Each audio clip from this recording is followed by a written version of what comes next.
The Mariners extended their lead in the AL West with a really good win over a talented ball club last night. We'll tell you how they got it done coming up here on the Locked On Mariners podcast. Colby, hit it.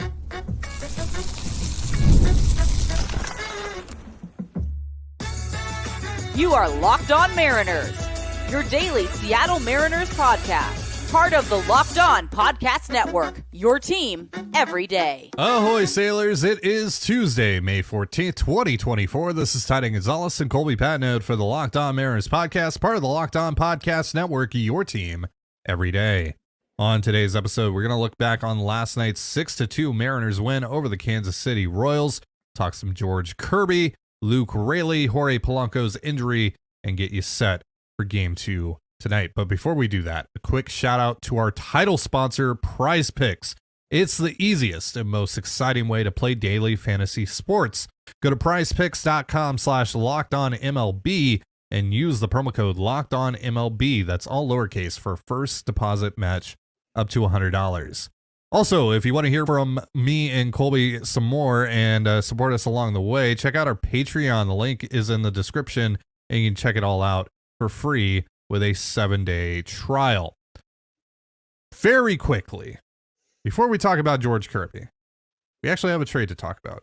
Very small trade, but the Mariners have traded Tyson Miller after DFAing him a couple days ago to the Chicago Cubs. He returns to the Cubs for minor league infielder Jake Slaughter, which is a fantastic name, first of all. But Colby, do you have anything for us about Jake Slaughter other than the fact that he is essentially what we are going to deem the new Jake Shiner?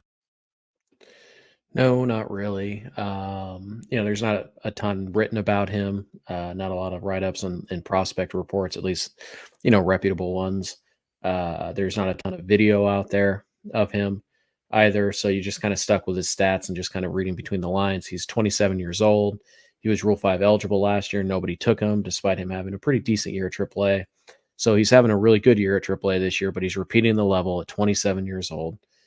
He was drafted back in 2018. You look at the numbers here, and it shows a guy who can draw some walks. He has pretty good speed. He's a good athlete. That's one of the things I did find out about him.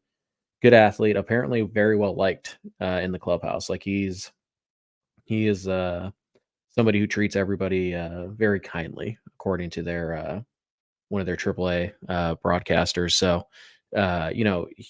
sounds like he's a good clubhouse fit type of guy. He's got some versatility. He's played a lot of second, a lot of third. He's also played, enough at first base that you can tell that he can handle that position. No shortstop though. Played a little bit in the outfield, but he first, second, third. That's where he's going to play. He's really run into some power in the last 2 years now. So that's something that's, kind of raised his profile a little bit and has gotten some Cubs fans on social media were intrigued by him enough to think that they, maybe gave up a little too much for Tyson Miller, which I don't think they really did. This is a 27-year-old, high minors performer who the entire league had a chance to draft in the Rule 5 this year, and they all passed. So I think that tells you how the league feels about him. He's probably a 4A player. Strikeouts are not like awful, but they're 26-27%, and that's a AAA. So when you come to the big leagues, that's probably 30-32%. It's not going down.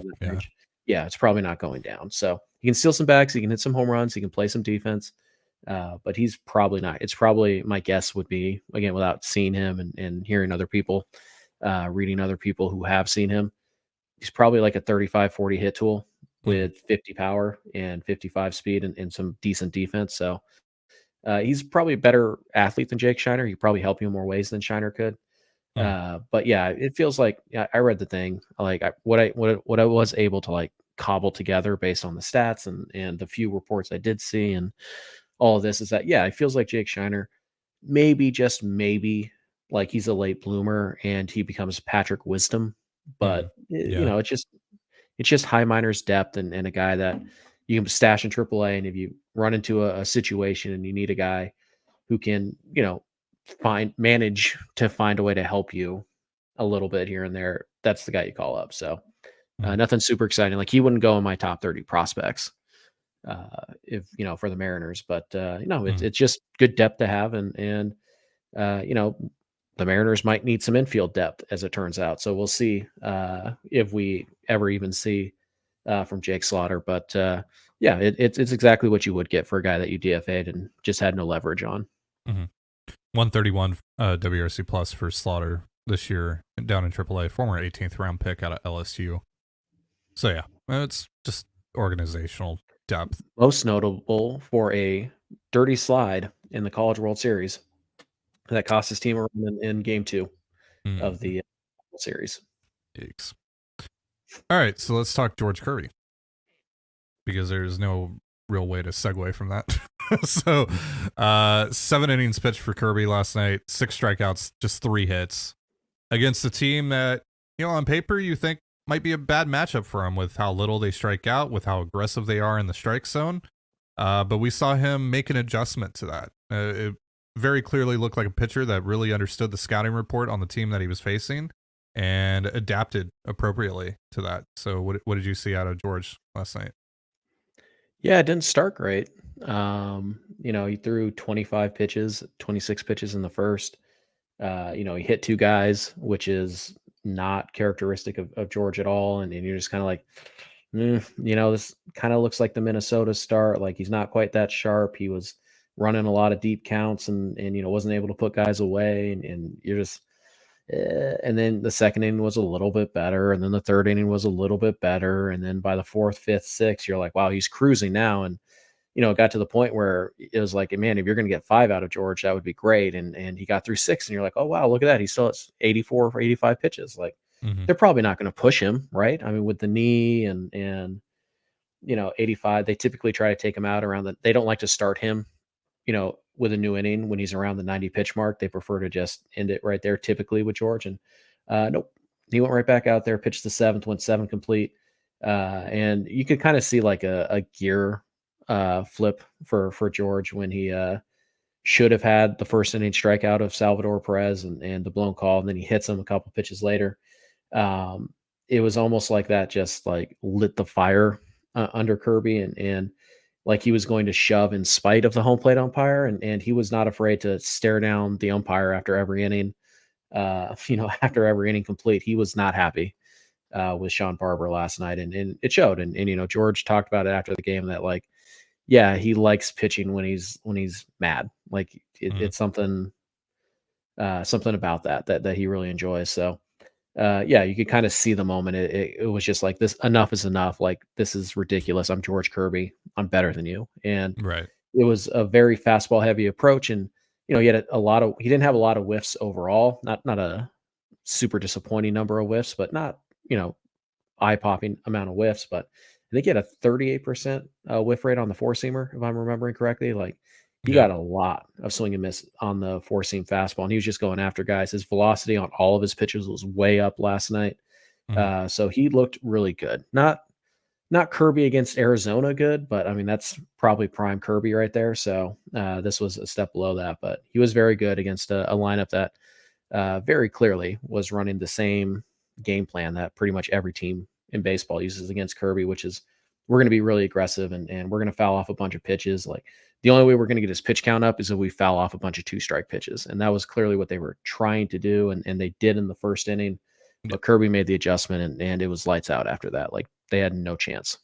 Yeah. Saw a couple wrinkles from him over the course of the start, including a cutter that he threw 5 times. Yeah. What's interesting is I think they classified those as sliders last night because the slider velocity jumped like 2.5 miles an hour. It actually threw a pretty good couple of knuckle curves or curveballs, including one for a strikeout. That was pretty filthy. So I don't know. You probably didn't stick around, but I happened to hear some of the post-game show en route, and they cut it off on MLB TV.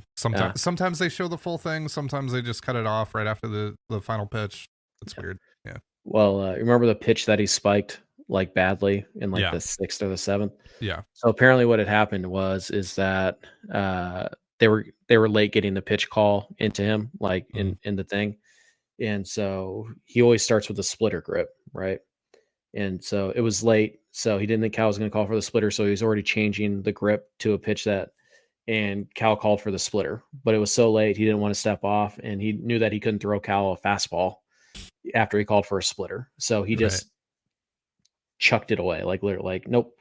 I just didn't want to step off. I was, I was in a rhythm. I didn't want to disrupt my rhythm. I didn't want to cross up Cal, so I just spiked it.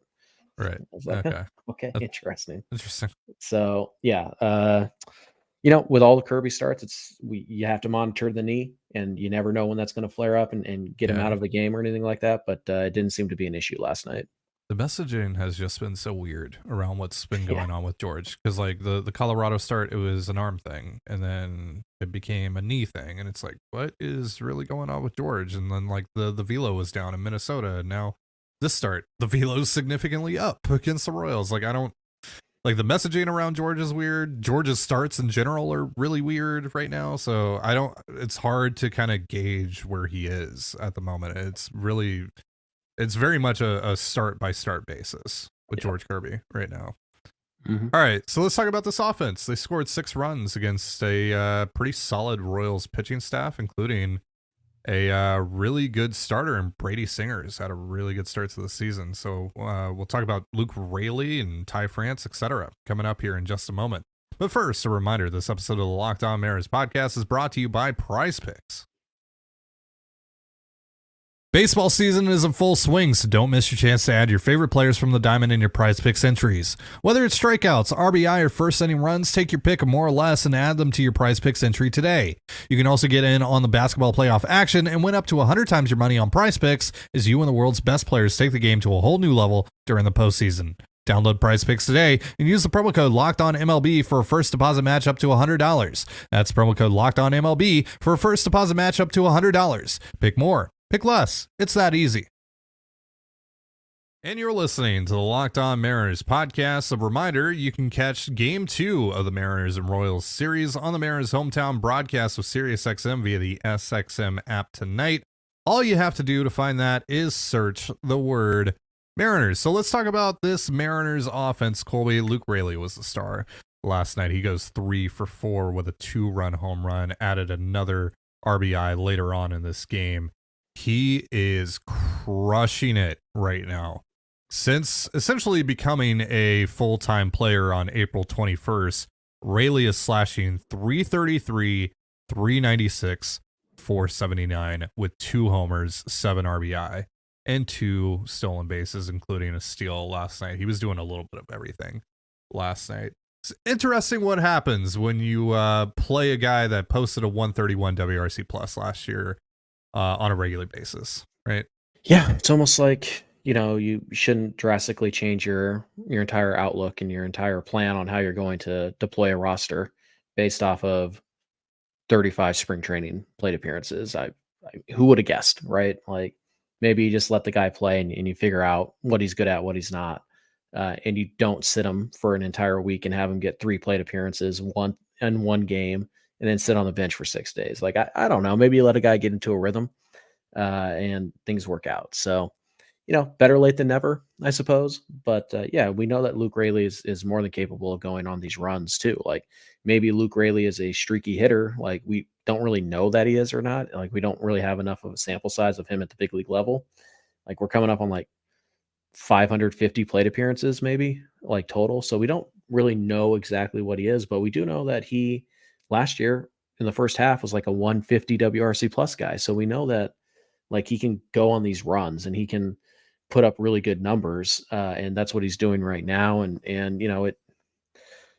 know it's surprising that a guy who had a 130 WRC plus last year might actually be able to hit a little bit if given time. And he is. And so, there was never an excuse to not use Luke Raley. The Mariners kept on trying to find them, but there wasn't. And so, and they'll probably tell us that there was some kind of thing they were working on and the changes finally took effect. And that's why the breakout, blah, blah, blah, blah, blah, blah, blah. Maybe, but still the rollout of Luke Raley was atrocious. And you're seeing why, because Raley, when he's hot, he's one of those guys who can kind of carry the lineup a little bit, kind of like Teoscar Hernandez last year. When he was hot, he could kind of carry you for a little bit. So, hopefully Raley can. I mean, he's not going to sustain 333, all year, but hopefully he can sustain. I'd like to see him try. I mean, he should try, but hopefully he can sustain just what Right now, I think he's at a 106 WRC plus. If he just sustains that for a while, like that's a really good spot to be in because the Mariners desperately need production out of their corner outfield spot because right now they're getting it out of one corner outfield spot. They're not getting it out of center field to the level they need to make up for having a black hole in right field, which is what Mitch Haniger has been for the last 3 weeks or so. So, yeah, Raley, popping off is great. He's a fun player, man. Like he's 6'3", 235, 240, but he runs really well. He can steal bags. He's a fine defender out there in the outfield. Like he obviously has power that plays at any ballpark. I mean, last night he had a ball to dead center, 430 feet off the batter's eye. Yeah, like he's got that power. He's got that speed, and he provides the kind of unique athleticism that the Mariners really don't have a lot of. So good for Luke. I'm sure Dave Sims will tell us that this whole thing started to turn around when he laid down that first bunt single. Because we know that Simsy loves the bunt single in particular, but stands bunts. Yeah, which is a weird hill to die on, but whatever. We stand Dave Sims on this podcast. That's right. And by virtue, we stand bunts.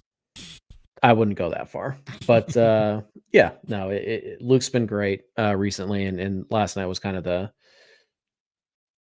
I don't know, like I guess maybe the announcement to people who haven't really been paying that much attention to just like, hey, Luke Raley's arrived and he's here and he's good. He's a good player. Yeah, definitely a useful player.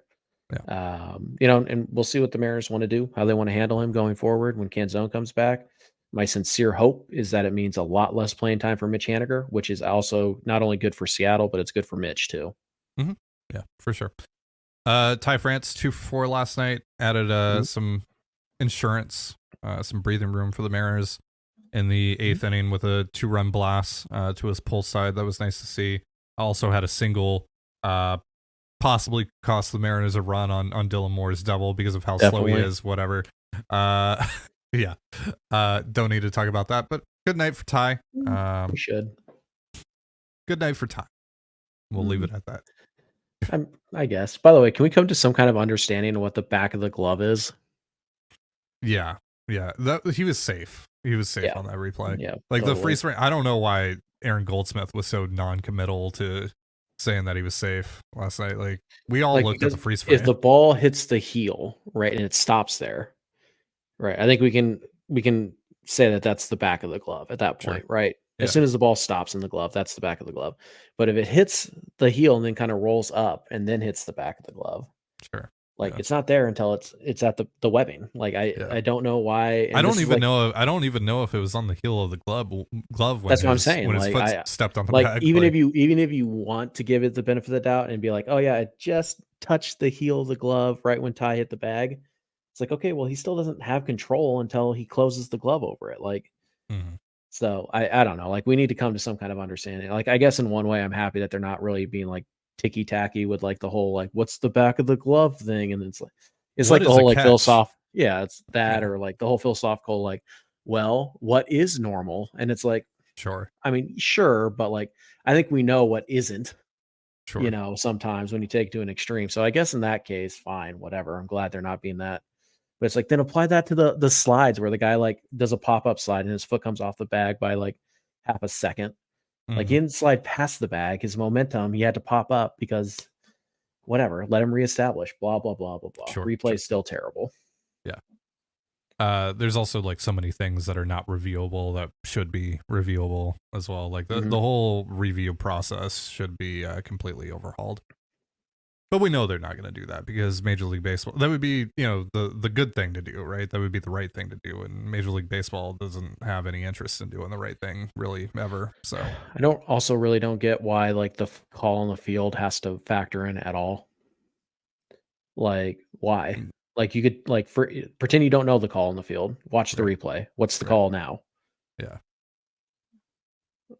Because it's like, oh, is this enough to overturn? Like it's close, but I think he's in there. But is it enough to overturn? Like, yes, you just said you think he's in there. That's enough to overturn. Like, what are we doing? Yeah. Anyways, Cal Raleigh also had a really good night last night. After getting hit on the hand on catcher's interference, that looked longest single in StatCast history. Yeah, that was pretty wild. And Cal said after the game, we don't have to talk about that. Yeah. But Mad yeah, at the Marine Lair, mad at Polanco for going back to tag up. Like, right. Yeah. it's like ball that deep, Jorge, you go and you're standing next to second base. So if it catches it, you can go to third. Right. Or if he doesn't catch it, you can go to third. If he does catch it, you can easily get back to first base. Yeah. Like the base running 101, but whatever. So speaking of Jorge, hamstring injury for him last night. Not sure when that happened. It was on the tag.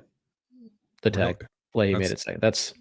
Scott said that he came up to him after that play and said, hey, I just want to let you. I felt a little something there, like it's tightening up on me, and I don't want to do anything stupid, and so Scott took him out of the game.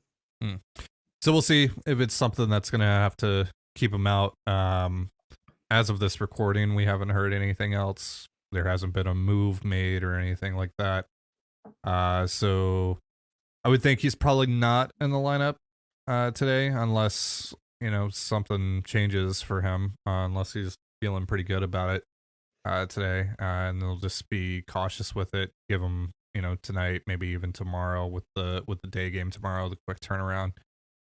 And just see how he's feeling before they head out onto the road trip, because they're obviously gonna have to make a couple roster moves either Thursday or Friday.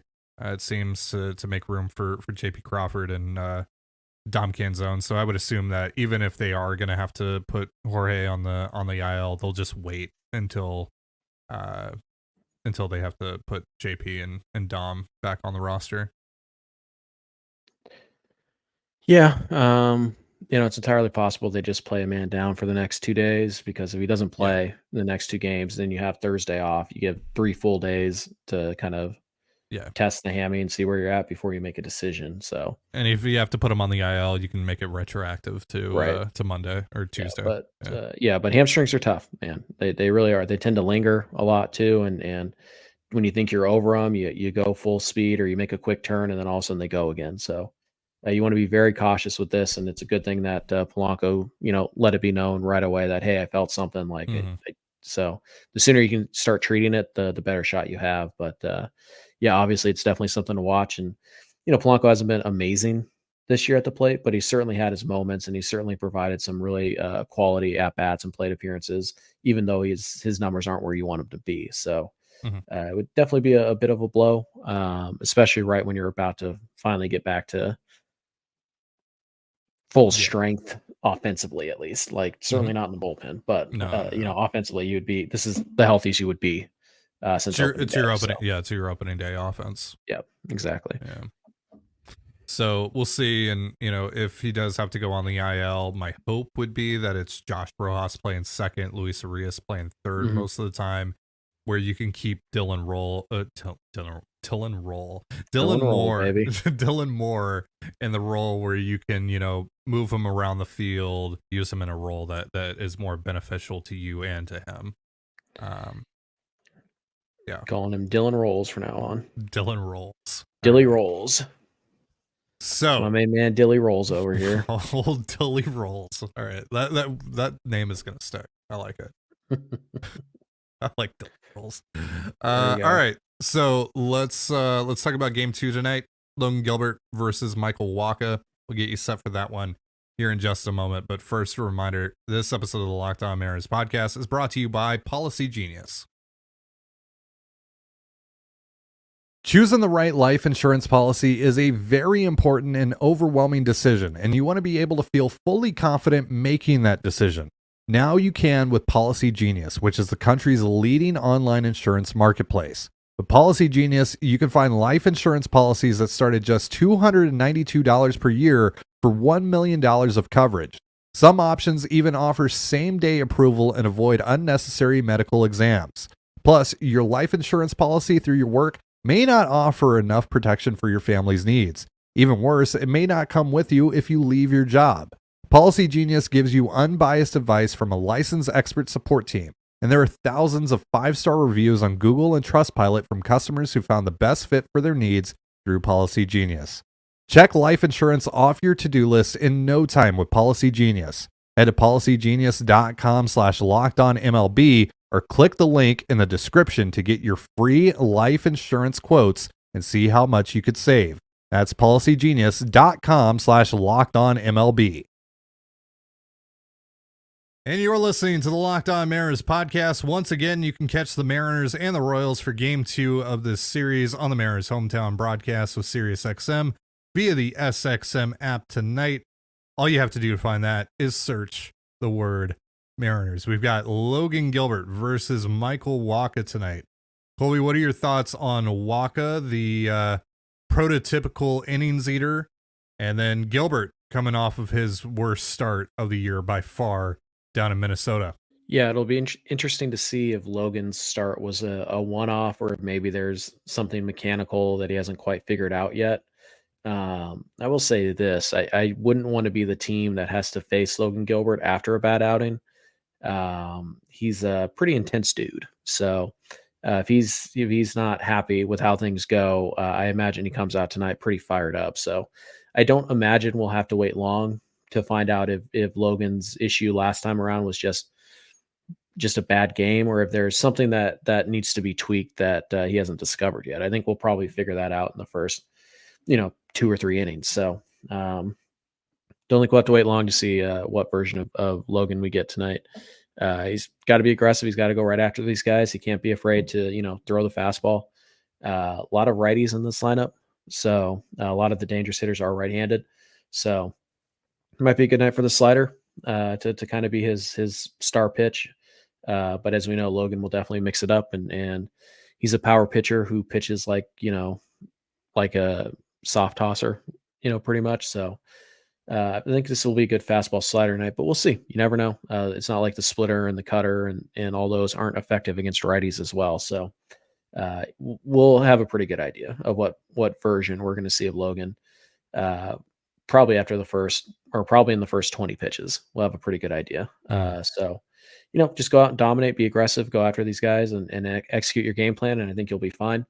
Against Wacha, it's a little different. Wacha really is not really a soft tosser, but he is a veteran. He's a pitcher. Like he knows how to pitch. He knows how to, work all 4 quadrants of the zone. He's going to try and be on the corners.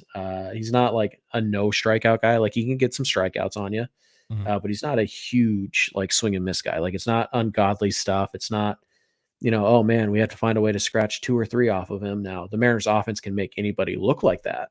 Certainly. We know that. Right. But in general, a decent offense should be able to score, 3 to 4 runs off of Wacha on a regular basis in 5 innings, 6 innings or something like that. So he's been better than like your prototypical number 5 in recent years. But overall, Wacha is just kind of that, Kevin Millwood, not prime Kevin Millwood either, but just like, just kind of back there. He's going to go 6 innings. He's going to give up 3, 4 runs. Maybe sometimes he'll go 7 and give up 3 or 4, or he'll go, 5 and give up 4. Like basically it's Emerson Hancock, but he understands, like he's got, decade in the league of experience to kind of try and outsmart and like out finesse you pretty much. So again, it's not power stuff, but it's not bad stuff. It's not elite command and control, but it's good at command and control. And he knows how to pitch. So it's going to be one of those at-bats, or it's going to be one of those nights where you kind of have to grind it out and don't miss your opportunities when you get them because he's not going to give in to you. You can't sit 2-0 fastball on a guy like Wacha. Like you have to be prepared to hit. And so, we'll see what the Mariners can do, but the offense has been, I would say it's been on a bit of a heater lately, but I think in their last 5 games, they've scored 1, like 10, 1, 8, 1, like, and then 6 last, whatever it's been. Like it's been 3 of the last 4 games, they've scored 6 or more. And the other one, they scored 1 against a not very good pitcher. So, we're still trying to figure this out. So, but yeah, Wacha is a guy that you have to respect and you have to kind of grind through your at bats, but you should be able to put up some runs against him. Yeah, he is prone to the blow up start. His second to last start against the Rangers, 7 earned runs on 9 hits and just 3 2/3 innings pitched. And then even against the Angels most recently, he did go 6, but he gave up 3 runs, 2 of them earned, and walked 5 in that game against a pretty bad Angels lineup. All right, so that is going to do it for us. Hopefully the Mariners are able to secure yet another series win tonight. That would be really nice. And then we'll catch you guys after the game tomorrow afternoon. Before we get out of here, a reminder that Locked On has launched the first ever national sports 24/7 streaming channel on YouTube. And now it's also available on Amazon Fire TV and the free Fire TV channels app. Locked On Sports Today is here for you 24/7, covering the top sports stories of the day with the local experts of Locked On. Plus our national shows covering every league. Find Locked On Sports Today now available on the free Fire TV channels app. Thank you so much for joining us here on the Locked On Mariners podcast. For Colby Patnode, I'm Titan Gonzalez. Be sure to give us a follow on Twitter at LO_Mariners. You can follow me at Titan Gonzalez and Colby at CPAT11. That's CPAT11. You can also find all that stuff in the description of this episode. Have yourself a beautiful baseball day, and we'll see you next time. Peace.